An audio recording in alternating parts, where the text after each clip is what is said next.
Welcome in to DragRace Central. I am your host, Randall Shue. I'm your co-host, Landon Shue. Hey, we have a special guest in here with us today, Britton Shue. It's the grandson, nephew of Landon. Yeah. He's over there grinning, just clapping. He's going to actually do some voice work for us today. That's kind of exciting. Well, you know, Landon, been off 4 weeks. I am brand new. Are you fresh now? Well, I ain't fresh, but I'm brand new. Kind of still a little stale. When you get old, that's kind of what happens. Right. I had an incredible trip to South Florida.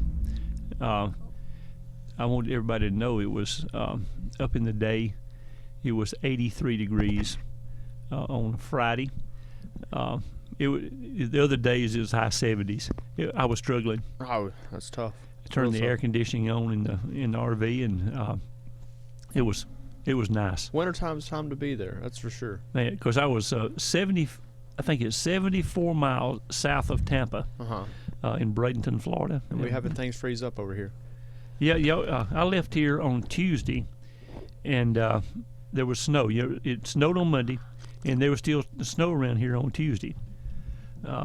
So I drove down the road, fired the generator up, and got the heater going because it was a little bit cool in that thing.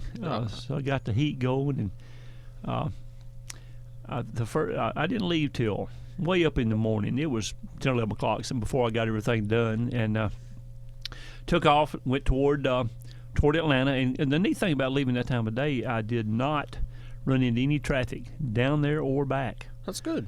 I ran into a wreck south of Atlanta. They were on the northbound side, and I think traffic was backed up maybe 15 miles more. Did you run into any road work in Atlanta?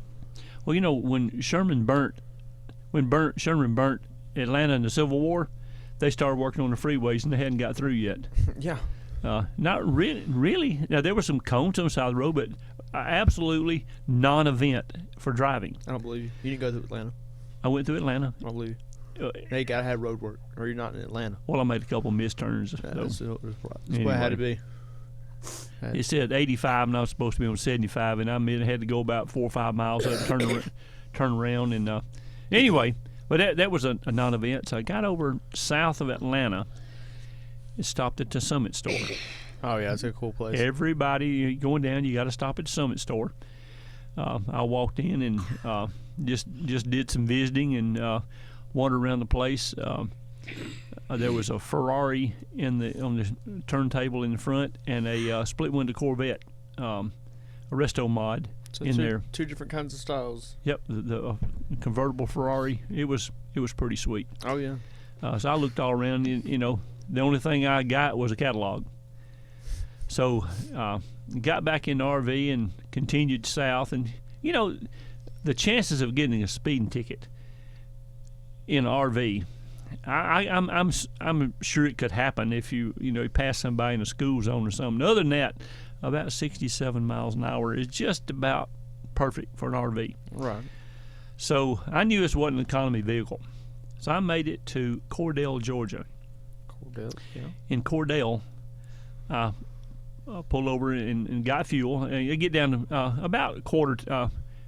You burn about a quarter tank. It's got a 90-gallon tank, so I burned about a quarter tank. Thereabouts. Right. So I pulled over, and that fill up was 120 something dollars. Is how much it cost to fill up first time. Ooh, that's kind of interesting. So I made it there in Cordell. Right. I did the only thing you can do. I found me a Walmart. I pulled over at Walmart, set the RV up, and I camped out at the RV. Turned the Yellowstone Yellowstone tapes that you got me, or not tapes, but the CDs. Yeah. Turned that thing on and watched them.